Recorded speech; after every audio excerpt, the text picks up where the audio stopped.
was the first thing that woke the tired Onbu ninja up. Kakashi groaned as he got up from his bed. He still had on most of his uniform. He had been so tired that he had just crashed onto his bed. Even his mask was still on, but then he usually slept with it on anyways. It was on for so long that sometimes he forgot to take it off when he showered. But now the crying of Naruto woke the young ninja up. He sighed as he rubbed his tired eye and went out from his room. He was still living in his apartment. It wasn't that big a place, but then again he hadn't needed a big place. Sure, he still had his parents' old house, but after what happened with his father killing himself, he just couldn't live there. Although he knew that when Naruto got bigger this place wouldn't be enough and he might have to move back, Kakashi knew he could always sell it, but it had been in his family for 2 generations. He made his way to Naruto's room. It had just been a small room that he used for storage, but he moved all that stuff out to make room for Naruto's crib and other things. He flicked on the light, blinded for a moment as the sting of the sudden light hit his eye. He blinked and saw the scene. The room was white, but he did plan on fixing it up a little with more color at some point. There was the crib, a changing table, and a few other things. He walked over to Naruto's crib and looked down at the young boy. How can someone so small have such a powerful set of lungs? He asked himself as he picked up the crying infant. He rocked Naruto gently, trying to soothe him. It had been 3 months since that night he took Naruto in, and he hadn't had a decent night's sleep since. Sure, he had gone days without sleep on missions, but this took things to a whole new level. He swore they should let ninjas take care of infants for those sleep deprivation training. There, what is it, little guy? You hungry again? Kakashi couldn't believe how much the little guy ate. It was kind of unbelievable someone so small had such a stomach. He couldn't smell anything, thank goodness, so it wasn't for changing. He carried Naruto into the kitchen as he went to get a bottle. The little blonde boy was dressed in orange. For some reason he seemed to like the color. Kakashi always had trouble dressing him in other colors. He would throw fits for some reason unless it was orange. He got out a bottle from the fridge and used a small jutsu to heat it up. It was just a simple heating one used when you were stuck out in the cold. Mainly you used your chakra, the life energy that all ninjas train to use, to mainly make a blanket of warmth around you. He just used it on his hand until the bottle was nice and warm. He adjusted Naruto and the baby eagerly fed off the bottle. There you go, he said, gently closing the fridge with his foot and walking him around the apartment. He found out that this seemed to calm him down. Man, I know I said I'd look after you, but who knew this was so hard? Makes me glad for all those babysitting rank D missions I had as a kid. He shivered at the memories of those missions. They were not pleasant experiences, but he at least got something useful out of it, and he was putting all of that to work. Naruto eventually finished and Kakashi started to pat his back to burp him. He heard the sound and smiled, but then froze, feeling something warm slithering on his shoulder. I forgot to put a tower on me again, didn't I? He asked little Naruto, who giggled. Kakashi knew that he had some spit up on his shoulder now. He had been tired and forgot to put that damn rag on now and then. He found something else out. Getting that stuff cleaned off a ninja uniform wasn't easy. He sighed and proceeded to walk around with Naruto a little, rocking him. It took nearly an hour for the boy to sleep. He had a lot of energy in him and he was always looking around the place. Kakashi had to watch him as he liked to crawl and explore and usually get into trouble. Kakashi had to make sure that he kept all his weapons well out of the way. He had to stop Naruto from picking up and trying to play with a shuriken that he had dropped onto the floor at some point. It wasn't an easy life, that was sure, but he did it, plus he knew that the boy needed him as well. Who else would look after him? The new Hokage III, after taking back his title, had decided that only the council will know of Naruto and his past, as well as the Anbu and Jonins. He still remembered that day as well. A week ago, Kakashi was holding Naruto as he walked into the Hokage's office. By now the entire village was slowly getting back on its feet. The dead had been buried and there was a mass funeral for everyone. He had been there with Naruto. It was only fitting, after all Naruto had lost his parents that night. Even if the child didn't really know it at the moment, or maybe he had, for some strange reason Naruto had been uncharacteristically quiet during the whole thing. Kakashi went into the office as the Hokage had told him to arrive. He walked in, seeing the third back behind the desk. He now wore the old robes he had used to wear before he had stepped down. The white robes with some red trimming, the large matching hat with a symbol of fire on the front of it. Hokage-sama, Kakashi bowed to him as much as he could. Ah, Kakashi, I'm glad to see you. How had Naruto been? The old man smiled at the little boy who looked up at the strange old man. He reached up with one hand to the pipe that the old man was smoking. "Hokage, if you'd please?" he said, nodding his head to the pipe. The old man smiled and put it out. He had once given up on that with his own boys, but with them all grown up and moved out he had taken it up again. Kakashi nodded his thanks. "Well, Naruto is a handful, and I swear the amount of energy he has is frightening.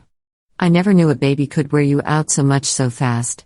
The old man gave a small laugh, remember his own experiences when he was younger. "Well, the reason I called you here was to tell you about my decision.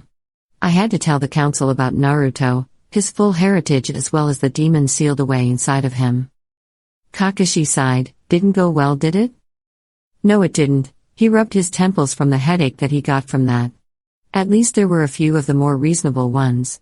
The Hyuga seem to be not opposed, but they aren't exactly happy about it, but they will not go against the wishes of the fourth. The Iburames are just as neutral, but I think they're just waiting to see how the boy is before they judge him." That he was thankful for. At least the Aburame clan kept their emotions tightly controlled, but they were very logical as well. "Any others?" Kakashi asked. "A few of the less powerful members will not seem to cause any problems, but there is a large faction that feel that the boy is too dangerous to live. This was led by the current head of the Uchiha clan. But I gave a law that stated that they were not to discuss this outside of the council. This is an S-class secret punishable by death. So only the members of the council will know of Naruto and his secrets, only the new heads will be told, and of course all the Jonins and Anbu members." Kakashi nodded his head listening to all of this. "I have to wonder why you had to tell them at all. He would be much safer if no one knew." The Hokage nodded. "I had considered that, but I also had to consider other things. What if the secret got out? The entire council would be after my head for keeping this from them. Also, we also have to worry about what if one day the seal on Naruto breaks or someone tries to actually remove the damn thing off of him?" Kakashi hadn't thought of that, but then again, why would anyone do something like that? No one would be that insane, would they? It would most likely kill Naruto if they broke the seal. Kakashi felt a bit more protective of the boy, wondering what such a thing would do to the little blonde boy. "My old student, the one that taught your sensei, he's heard of things. Naruto is not the first of his kind. There have been others before, but mostly they had been killed either by the demons they hold or by others." The old man looked very serious in that moment. He looked at Kakashi.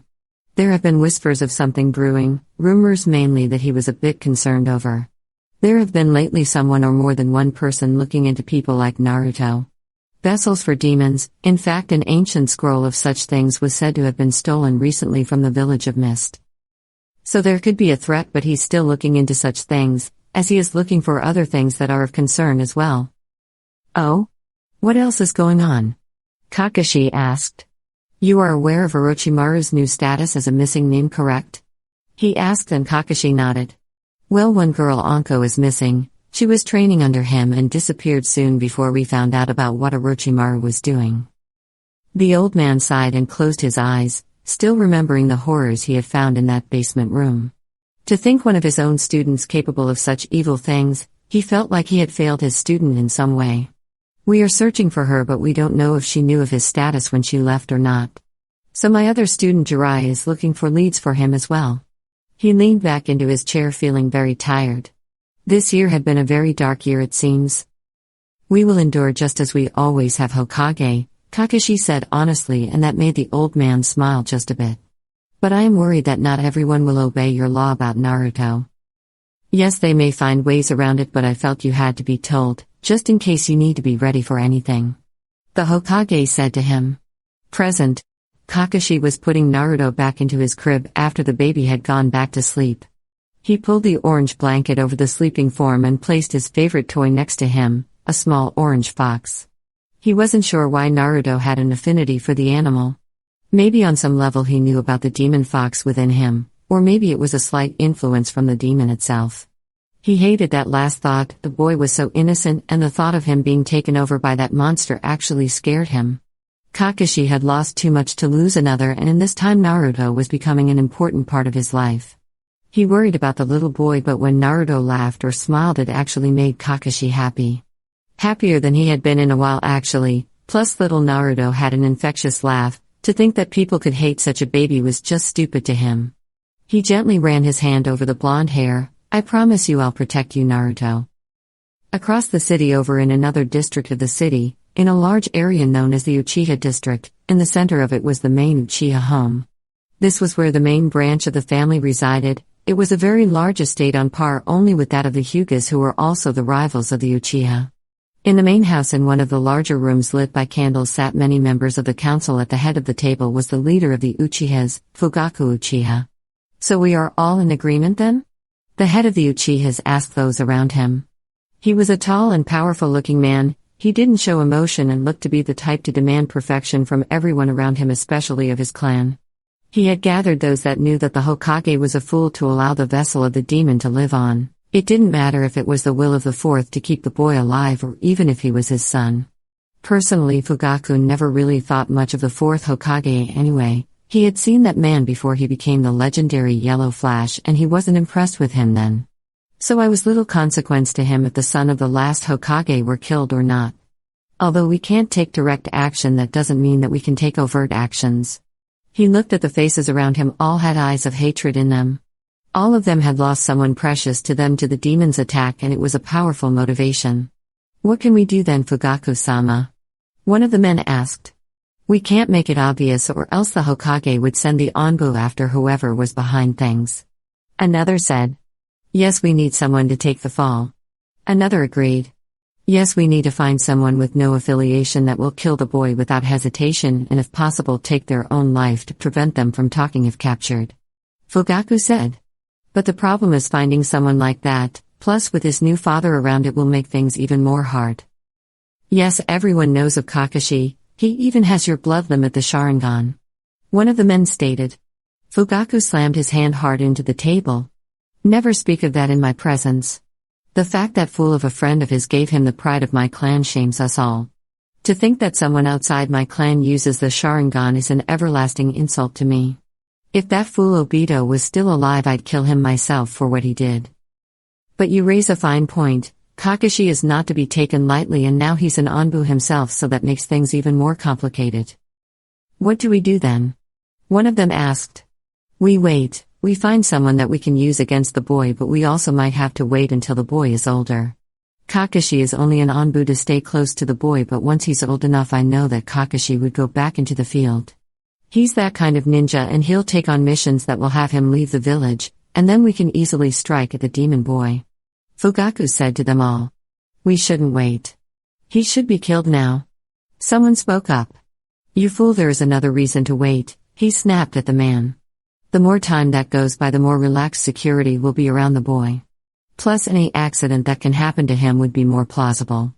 If something were to happen too soon, the Hokage would know that it had been set up to kill the boy. No, we wait for the time is right, and then we will strike. Soon after that, the meeting was over, but the leader of the Uchiha clan waited patiently. Then a door slid open, and a young boy of about 5 with dark hair and matching eyes walked in. He held an impassive face just like the man across from him. What are your thoughts to this, Itachi? He asked the young man. I think it is wise to wait, father. He said calmly to his father. Although personally he didn't see the point in all of this just to kill a little boy. It was beneath his family to hide in the shadows like this and plot such a thing. They were the most powerful clan, and here they were acting like some weak and pathetic group of cowards. It sickened him to think that his proud clan would be reduced to such a state, but he showed nothing of this. His father nodded his head. I want you to keep an eye out in the ninja ranks for anyone we can use. Most likely when someone is given the level of Jonin and learns of the boy's true nature, we will find who we need. Itachi bowed his head. As you wish, father, but if you don't mind, I need to prepare. I have a test tomorrow, and I wish to be ready for it. His father nodded his head, and Itachi bowed as he left the room. He walked through the large mansion and heard the crying of his little brother. He passed an open door and saw his mother there picking up the newborn and trying to soothe him. Itachi knew that his father had rarely seen his little brother. That actually bothered him a little. He knew that his father saw that the firstborn son was the pride and future of the clan, but that was not necessary to ignore another. His little brother was an Uchiha after all, and he held hope that his little brother would prove to be strong like himself. But only time would tell of this, and he hoped that his little brother wouldn't disappoint him like so many of his clan had. He moved on silently as his thoughts turned back into his clan. He knew his clan was supposed to be the most powerful in the village and he was the pride of their clan, but the truth was he felt he was nowhere near his limit.